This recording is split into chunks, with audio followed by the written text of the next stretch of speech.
말을 하시면서 삑사리와 음이탈이 자주 나시는 분들이 계십니다. 그 삑사리가 나면 창피하기도 하고 또 일하는 도중에 생기면 대화의 흐름도 깨져버리기 때문에 그런 것에 대해서 꽤나 신경을 쓰십니다. 그런데 이 삑사리가 나는 이유가 난 뭔지 모르겠다. 자주 삑사리가 나지만 해결이 되지 않아서 답답하다. 그래서 당장 창피한 것만 신경 쓰다 보면은 오히려 음이탈을 줄이기 위한 대처를 자꾸 하게 되는데요. 그게 바로 일부러 억지로 후두를 상승시켜서 성대를 조여버리는 상황을 만들 수 있다는 겁니다. 적당한 조임은 때로는 필요할 때도 있지만 그것을 강화시킨다는 느낌으로 후두를 자꾸 올리는 상황을 만들고 목을 조이는 상황을 만들면 그건 상당히 위험한 발상입니다. 또 어떤 분들은 성대를 붙이지 못해서 삑사리가 난다고 생각을 하시고 성대 주변 근육을 계속 발달시켜서 성대를 접지시켜야 된다 라는 식으로 이런 누르는 소리를 내거나 아니면 이렇게 뭔가 혀를 누르는 소리들, 사실 그렇게 한다고 해서 성대가 붙는 문제가 아니라는 거죠.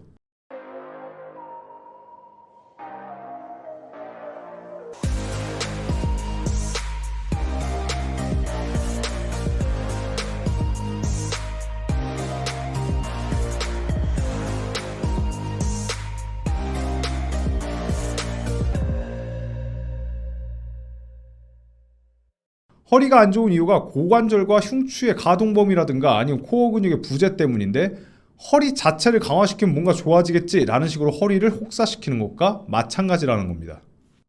기립근 운동을 더 시켜가지고 가뜩이나 일하고 있는 애를 더 일을 시키는 상황을 만든다는 거죠. 오히려 나중에 굉장히 큰 후폭풍을 맞을 수 있습니다. 물론 케이스에 따라서는 실제 그 근육을 움직여야지만 활성화되시는 분들도 있어요. 하지만 그거는 모두에게 적용되는 건 아니라는 거죠. 마찬가지로 성대의 접지율은 일단 호흡근의 정상화를 만드는 게 기반이 되어야지 좋은 기관의 컨트롤로 무턱대고 접근하는 건 절대 좋은 시도가 아니라는 겁니다. 일단 삑사리는 쉽게 얘기하면 성대가 호흡으로 인해 정상적으로 닫혔다 열렸다 하는 게 아니고 순간적인 호흡이 확 퍼져나가면서 뒤집어지는 상태를 뜻하나요. 자, 바람이 엄청 많이 부는 날에 갑자기 들이친 강풍 때문에 건물 유리문이 이렇게 혼자 열리고 할 때 있잖아요. 그때 보면 꼭 한쪽이 더 많이 열리는 이런 불균형 상태를 보입니다. 그 상태랑 성대 상태가 비슷하다고 보시면 되는데요. 결국 원인은 정상적이지 못한 강풍, 한마디로 과호흡이 순간적으로 일어나면서 성대의 양쪽에 들이치면서 균일하게 닫힐 기회를 박살내버리는 겁니다. 그 타이밍과 밸런스가 순간적으로 무너지면서 삑사리라는 게 나게 되죠. 한마디로 제일 중요한 건 호흡량의 조절에 실패했다는 소리죠. 이는 결국 호흡 운영 문제가 가장 큰 주된 원인이라는 겁니다. 자, 바람이 순간 들이치는 경우의 수가 많은데 그거를 막겠다고 유리문을 강철문으로 바꾸려고 시도하는 거랑 비슷해요. 이 성대 주변을 강화시킨다라는 거는. 하지만 실제 우리 몸은 그렇게 바꾼다고 해서 바꿔지는 게 아니라는 게 더 문제죠. 그리고 만약에 강철문으로 바꿀 수 있다고 칠게요. 그러면 매번 바람이 불지 않는 날에도 사람들은 그 강철문을 낑낑 밀고 가야 되는데 그게 과연 효율적으로 운영이 가능할 거라고 생각하십니까? 자, 우리의 호흡을 조절할 수 있게 만드는 게 우선인 건데 현재 여러분의 횡격막과 호흡근은 당연히 매우 약한 상태이기 때문에 그 조절이 쉽지가 않습니다.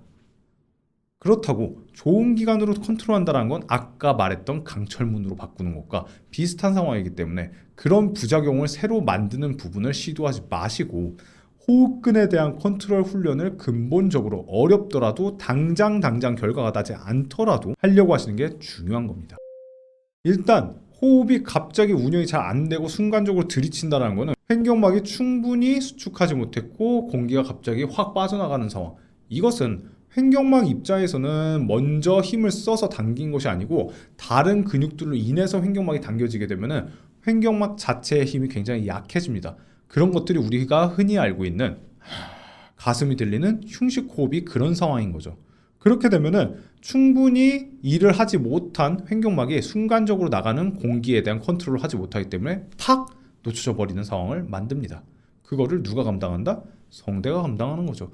근데 평상시에는 왜 삑사리가 그나마 덜 나느냐? 한 번에 팍 나가는 걸 좋은 기관에서 꽉 잡아줍니다. 그러면 그때 힘이 들어가는 조이는 목소리가 나오는 거죠. 그런데 어느 일순간에 얘네들의 타이밍이 늦어져 버리면 확 놓치는 상황이 돼버리면서 성대가 뒤집어집니다. 이런 상황에 삑사리가 많으신 거예요. 그래서 우리가 악센트를 준다거나 갑자기 소리를 높이려고 한다거나 할 때 삑사리가 많이 납니다. 결론적으로는 일단 횡격막이 자기 역할을 스스로 하면서 호흡 조절을 할 수 있게 만들어야지만 놓치는 상황이 줄어듭니다. 그리고 이게 습관적이 되신 분들은, 습관성 삑사리가 나시는 분들은 이미 호흡 패턴을 습관적으로 계속 뱉으시는 분들이에요. 그래서 이 뱉는, 습관적으로 호흡을 뱉어버리는 패턴을 가지신 분들은 빠르게 횡격막에 근력을 올리셔야 되는데, 문제는 이게 오래되신 분들은 횡격막뿐만 아니고 코어 부분들이 다 무너져 계실 가능성이 많기 때문에 걔네들이 전부 다 일을 못하고 있을 겁니다. 그래서 코어에 대한 활성화와 횡격막에 대한 활성화 전부 같이 운영하셔야 되는데, 횡격막은 결과적으로 코어 근육이기 때문에 이 횡격막의 운영이 코어 운동과 함께 병행이 잘 돼야지만, 그래야 삑사리에 대한 부분들도 줄어들 거예요. 근데 문제는 횡격막이 활성화가 안 돼 있는데 나머지 코어 근육이 어떻게 잘 운영이 되냐는 거죠. 그렇게 무작정 코어 운동을 하시라는 게 아니고, 호흡 훈련이 충분히 되신, 횡격막 스스로 충분히 내려갈 수 있을 때 복행근과 골반 기저근이 함께 일을 할 수 있는 복강 내압을 충분히 잡아줄 수 있는 강도의 코어 운동을 하셔야 합니다. 자, 다시 한번 말씀드리지만 삑사리는 간단합니다. 본인이 충분히 호흡 운영을 수축을 못했기 때문에 놓치는 호흡이 한 번에 들이쳤기 때문에 성대가 뒤집어지는 거예요. 그래서 우리가 호흡을 할 때 충분히 성대를 접지시켜서 붙일 수 있을 밀도와 압력은 주지만 면적으로 갑자기 팍 때리지 않는 그런 패턴을 운영할 수 있는 내 몸의 호흡 운영 상태를 만드는 게 가장 1순위입니다. 그래서 그에 대한 부분은 호흡 훈련을 통해서, 호흡 트레이닝을 통해서 하시는 게 가장 좋고, 그게 안 되신다면 저희 보이스 닥터 같은 전문 트레이닝 센터를 통해서 훈련을 하시길 추천드립니다. 오늘은 여기까지 말씀드리고 다음 시간에 다시 찾아뵙도록 하겠습니다.